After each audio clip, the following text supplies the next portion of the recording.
Today I'd like to talk about three different things. First off, we're going to talk about making your own weapons. And I don't mean every weapon that you need for Okinawan karate. I'm just talking about how you can make your own bow to practice with, a Tanbo, and a Bokken, or a wooden sword. So here's a bow. This is just a 6-foot long oak bow that's been purchased by a martial arts supplier. Right next to it is a tree, a thin tree that had died off and had been broke, but it was still freshly, it was still kind of green. We don't want something that's dry where it just snaps. Or you could even find a thinner green tree, and all I did was cut this to the right length and use a hatchet to take off the bark, and maybe a knife or a hatchet, either whatever you have. It has to be a sharp hatchet and or a sharp knife, and just kind of whittle it down until you get all the bark off of there. And then just take some sandpaper and sand it until you get it nice and smooth where your hand can slide along without getting any splinters, and or you get any big chunks or knots out of there. Now, as you can see, it is curved. It does curve. It curves down here as well. It does have a curvature to it, but it does not keep me from being able to practice with it.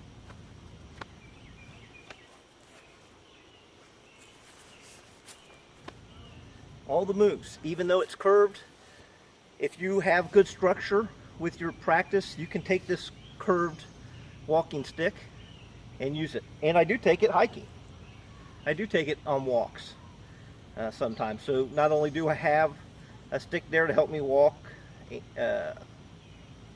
keep my balance when I'm walking in rougher terrain, but I also have a makeshift weapon here if something would go wrong out in the woods on the trail. If someone would get a little fresh and want to fight, they're going to get some surprises.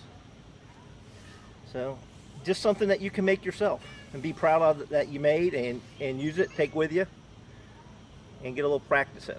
Right here's a walking stick that a friend of mine made for me many years ago. It is a little longer.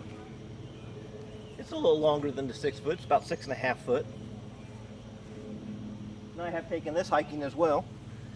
It's fat on this end and thin on this end. But this is the same principle. Found a tree, cut it, stripped the bark off, sanded it down, finished it. I usually just finish it with some wood oil. And there you have a walking stick, but also you have a bow that you can practice with.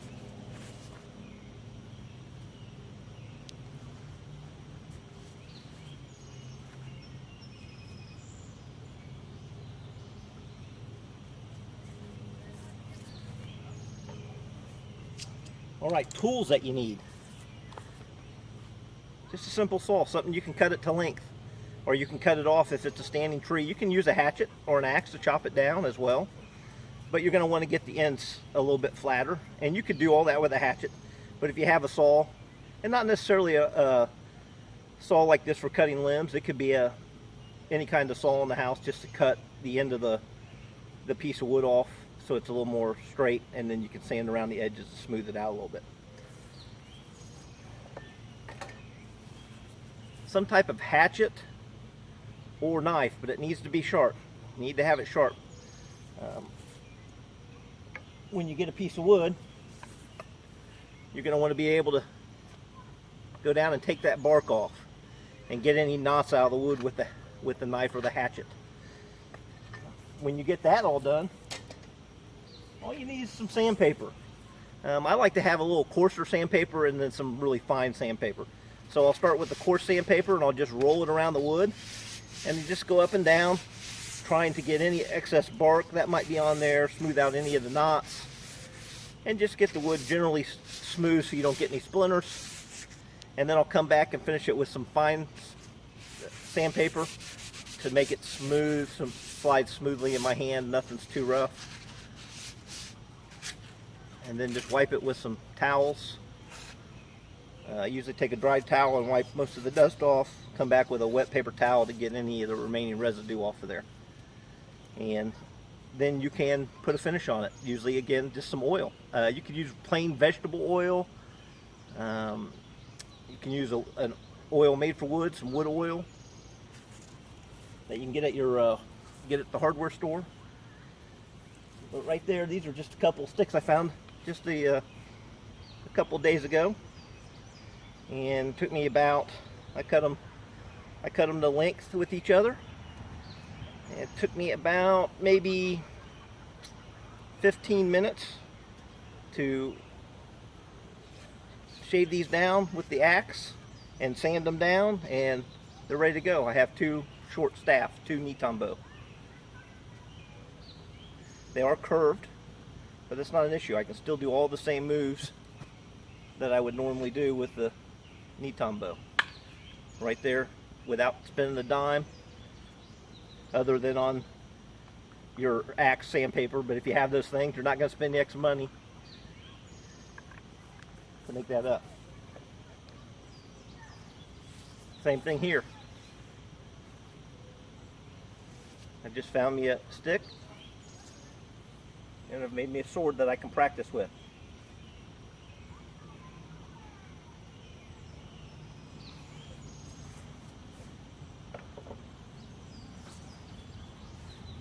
You might not get it right the first time, right? I've been doing this for 40 some years, going out looking for different things, making some weapons. But start now. Maybe the first couple things you make don't come out right, but they may be perfect right from the start. And then you've got you some stuff to practice with, or maybe if you make multiple things, you can pass them along to fellow students as gifts, or maybe make a little bit of money. Say, hey, I've got some Tanbo if you want them. And you can also go to the store and buy dowel rods and make some different weapons out of those if you want. It's an easy way to do it. So just something to think about. If you live in a wooded area, you go out in the woods, or you like to go out in the woods, look for things that look like they might be the right size to make a bow out of, or Tanbo, or a practice sword. And then you can cut those down or chop them down if it's okay in your area. Strip it down, sand it up, let it dry out a little bit, of course. But after, usually I'll strip the bark off and I'll let it sit and dry. Sometimes the wood may warp, it may twist, and you may not want to use that piece of wood. But let it dry out. Give it a couple weeks to dry out, and then go back and whittle it down and sand it down. All right, give that a try. Let's go on to the next thing. How to improve your practice a little bit. I've been talking with my students about targeting a little bit and distancing. Being able to hit where you want to hit, and knowing your distance from your opponent, how you need to move either forward or backwards to get the strike in. And just by taking something simple like this. This is just a steering wheel, an old steering wheel cover that was getting thrown away. And I've taken it and a couple of zip ties, and I've tied it to this tree. And it gives me something to practice targeting with. It's not something that I'm going to be striking really hard at. It's going to help me for hard strikes, but it's going to help me be more accurate. And I'm going to give you an example of that. So, let me grab my bow here. So we can use the thin edge to try to strike, but we can also start just in the beginning, coming through and using the center of the target. Maybe just starting with a simple ski or a thrust, sliding in, strike, and back, strike, and back. Trying to go in that same area every time, and back. Right. Striking down and just stopping and touching, right? Not crashing through, but being more precise and just stopping where I want to stop the bow. Coming down, coming around, stopping where I want to stop. Having some control over the weapon. Right? We can practice striking down and hitting hard. Right? You can practice that, but you're probably it's not gonna last you as long, and you're not gonna be able to use it for targeting as much. You probably would want something a little firmer, like a actual car tire or maybe even like a rubber tire, the outside tire of a bicycle or something like that, that's a little more firm and will hold up just a little bit better. You could use an inner tube for like from a bike and blow it up. If it will hold air, blow it up and tie it to a tree. You could use duct tape, rope, whatever to tie it up to a tree or post, and then use that for your targeting.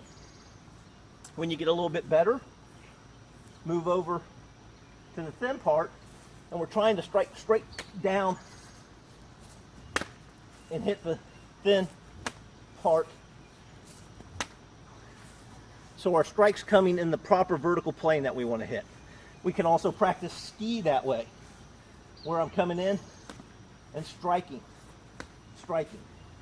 Just this inch and a half, about an inch and a half, that's all the thickness we have there, and we have to be in that spot to hit. What happens a lot when people are using the bow is we're trying to go straight in, and they'll curve off because they turn their body or they push or pull an arm, and they're not learning to come straight towards the target where they're trying to hit. So this gives us something to practice with. You could put some duct tape across it if you wanted. Make a little X in the center if you wanted to be a little more precise, and try to strike in that X every time you skeet. See, I missed. There we go, got it center. You could try to put that up a little bit better and use that, but I find it's easy just to start a little rough in the center and try to make my bow come into the center, or as close to the center as the circle as possible, and then move out to the outside edge and use the 1.5 inch to try to really fine tune and make sure that I'm hitting exactly where I want to hit. You could also put just a spot on here. You could draw a spot on with a black ink pen, or put a piece of tape on that to make sure that you're hitting right where you want to hit each time. All right, and it's good for a multitude of weapons, right? I can use my Tanbo to practice to make sure I'm hitting on the end of the staff and not hitting in too close with it. So I'm striking out.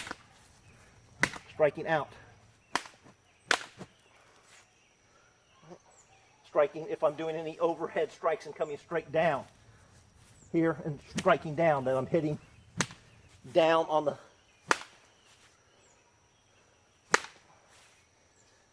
so that's a good way to practice to get a little more precise with your movements. Bokken work, same thing. Right? I can start out here. If I want to practice any kind of skeet with the staff, or with the Bokken, with the sword, I can practice my ski here. Right? If I want to practice making sure that I'm slicing to the center, I can practice. See, I miss.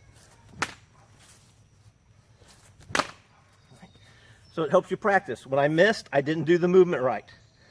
I didn't bring my hands where they needed to be. My arms weren't where they needed to be. So I had a miss. And that will, it sets into your mind, oh, I did something wrong there. I didn't get it, right? So you figure out, what did you do wrong? I didn't bring my hands to the center where I needed to bring them, or I didn't move over where I needed to move over to. All right? You can practice your ski as well, striking in. All right? You're doing the ski, maybe you're trying to get right into the throat with the end of the sword. It has to be precise. You can't just be throwing it anywhere and hoping that it hits. You have to be going straight in. Tonfa. Right? Making sure that when you're striking, that you're not coming in too close, and that you're not out too far where you can't hit, right? You need to be able to strike with the tip of the tonfa. Right? See, I'm trying to get it just on the end, and I'm too short. I need to try to get it up just a little more, hitting that last couple of inches of the tonfa as I strike through. See, good strike there. Good, powerful strike that's going to cause some damage. Striking down. So, It helps you practice that. Practice your skeet. Right? Make sure that you're aiming. And again, we can come back and start over here. Make sure that we're punching through. Right. Any downward strikes, make sure that we're not in too tight. Right? I find this a lot when I teach the students. They're in real tight like this. Now, of course, if you're right on the person, that's fine, but you're still not going to be able to hit hard and tight. Out here, we can get a full arm swing. You're going to get more power. In here, you can hit it, but it's not going to be as powerful. It's not going to cause as much damage. You want to be out and striking with your full reach and hitting the target. All right? Which may cause you to have to move in to strike, or if you're tight, you may have to move back to strike to get a better strike on. So it just helps you with that distancing and targeting of the person, the person that you're trying to strike. Nunchaku. All right, not nunchucks. Nunchaku. Right. If you're practicing moves like where you throw it out, you can use it here. Trying to throw it and strike and hit right on the line, right? And of course, you could do the same thing through the center of the hole, striking through, okay? If you use anything behind, like so, striking, throwing it out this way.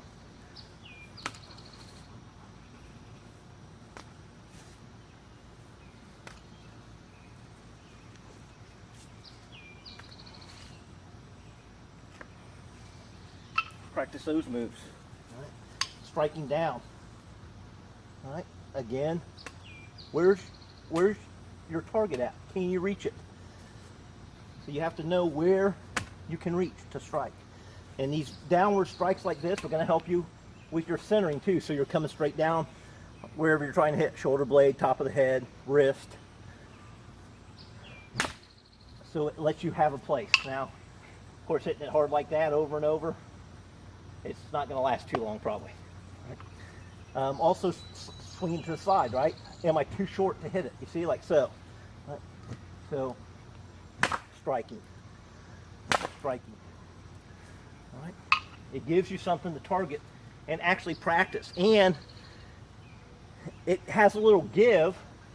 What a lot of people don't realize about nunchaku is that the weapon will come back and strike you. If you're not utilizing it right and you're not following through with the weapon, if you strike on something hard, it will come back around and it will get you. You have to follow through with the weapon to keep it going so it doesn't come back. If it's swinging through this way and you hit something solid, it's going to come back on you unless you follow through with the weapon. All right? So this gives you something to practice with. All right? Kama. If any of you practice kama. If it's not wooden kama, don't practice on it, because if you have kama like me that are razor sharp, your inner tube or tire or whatever is not going to last too long. If you have a steel belt radio tire, something like that, that's tied up to a tree, that'll last you. That would be okay. But just be careful, because realize that it might get stuck in that tire as you're slicing through. And there's the potential to also to damage your blade up, of course, if you get into the steel belts. Lastly, some type of makawara to train with. Something that you can use to target your punches, strikes at. This here is an old piece of dense foam. I've had this since I was probably 16 years old, 17 years old. Maybe been practicing martial arts for 3 or 4 years when I got this. And all I did was take this thick, dense foam, and I just wrapped some duct tape around it, some green duct tape. And I just duct taped it all over in case the foam started to come apart. Just kind of help hold everything together, make it a little bit tougher. And all I've done here is just taken a tie-down strap, just a nylon tie-down strap. You could also just take some tape, some other, you know, you duct tape this up and then you duct tape it around the tree. This is probably about, an inch and a half, inch and 3/4. All right, but I can practice my strikes on here. Now, if you're a beginner to martial arts, don't be hitting it too hard. If you're young, don't be hitting it too hard because you might damage the bones in your hand or your wrist. All right, so start off light. Just use it as something to kind of target and make sure that you're hitting with the proper part of your hand. And you know, in karate, we're hitting with these 2 knuckles here on the top. So this will teach you that if your wrist is bent and you're hitting down here with your knuckles, you're going to feel that. You're going to feel that as you're striking. If you're hitting back here on your ring and pinky finger as you punch, because your wrist is turned in, you're going to feel that. If you hit right here with these 2 knuckles, or maybe you're just hitting with this knuckle. Maybe you're one of these that you turn the wrist too far. You turn the wrist too far, and then what happens is you're just hitting with this single knuckle here as you strike. All right, that's dangerous too because you don't have the strength in your wrist. You start losing strength when you get it turned in too much this way or out that way or down or up too far. So we want it lined up with the bones in the arm. Right down here and strike. Now I'm just putting this, as you can see, about chest height, not too high. This is where I'm punching at. Here, punching with my reverse punch. All right.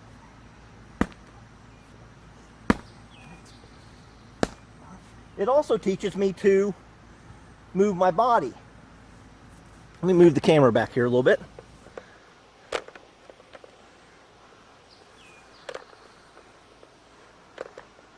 The cat wants to get in here too.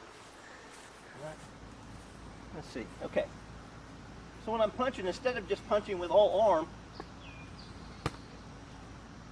I learned to shift the body, either turning from shikodachi into zenkutsudachi, all right, or quarter stance into punching stance, and moving my weight in, not back as I punch, but moving my weight forward, moving my hips forward, pushing with the back leg. To strike. All right? Or just moving without turning, just shifting, just pushing with the back leg and pushing in and strike. Let's move you back over here a little bit.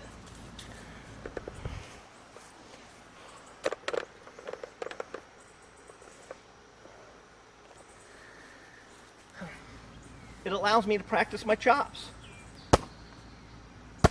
Right? I can find out if my fingers are spread out and they smacking together as I hit. If I keep them together, they're not going to smack together. That's going to teach you real quick if you're holding your fingers apart and then you feel them hitting together as you're striking. If they're together already, you're not going to feel that. It's going to show you if you're hitting with the right part of the hand or if you're hitting out with your pinky finger, right? Because that's going to hurt as well when you're striking. We're hitting right down in this area here, all right? You can also hit with this area here, but that's a little bit different. Right here, just concentrate here. Striking in, striking in. All right, backhand, strike, strike, strike. All right. It allows you to try all kinds of strikes. You can come in here with your elbow, drive your elbow in. All right, this way. All right, but you have to be careful because if you don't target good, if you're not paying attention, you may end up hurting yourself. All right, so start slow. Start slow. Remember, I've been doing this for a long time. I know where my arms and my feet and are going to go. All right. Oh, oops. See? Oh, I didn't get into it close enough. So it teaches you maybe step a little bit more in or turn your body or shift your weight a little bit. All right, same thing. Oh, missed it. All right, I need to move in a little bit more to drive that elbow. You can use it, be careful. You can put multiple pads on the tree. You can use it to target with your kicks. All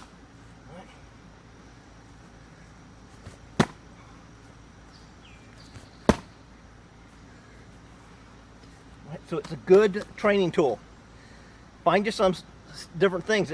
It may be a bunch of cloth that you've bound together. It may be some foam inside of some cloth. You know, maybe take some foam and wrap some towels around it and tape it all up. Just stuff that maybe you're going to throw away. You're thinking, oh, we're not going to use this anymore. Maybe you got something in the mail and it had some packing foam in it. And you say, hey, that's some pretty nice, dense, thick foam. I'm going to cut that chunk out, tape it up, and then I'll have me a Makawara to practice with, so I can practice not only striking hard. I mean, you can start striking hard with your technique, punching hard with your technique, elbows, kicks, but realize that there is potential when you're doing something like this and you've got a hard tree behind it, that if you're not ready for that, you're going to damage yourself, right? There's stories about, and not only stories, but I've seen it done, where people are striking, like I'm doing, striking and knocking the bark off the tree. All right, but you have to build up to that, right? Maybe if you're doing the tree, you just start with some light strikes, strike, right? And you do these, but it has to be done on a regular basis, like anything in the martial arts. You don't do it 10 times one day and then come back a year later and think, now I'm going to hit it harder 10 times. It's an everyday practice, coming out striking. I have Makawara back in my woods, Makawara posts, and I go back. Every time I go back in the woods, I stop and I do repetitions of strikes on the Makawara posts to build up my hands and my elbows and my feet and my arms. So just try to get some different things. Use your mind. All right, that's the most important thing we have in the martial arts, is our mind. So use your mind. Think up some different things that may assist you in your training. All right, if you have an idea and you're not sure about it, ask somebody that you respect, one of your teachers that you have a lot of respect for. Say, hey, I was thinking about this. Do you think that would be a good idea for training? And see what they say.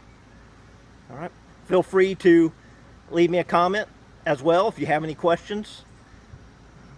Remember that training in the martial arts is hazardous, so always get a qualified instructor to help you along your path, and be cautious with your training, because once you injure yourself, that takes that much longer to get back going in your training.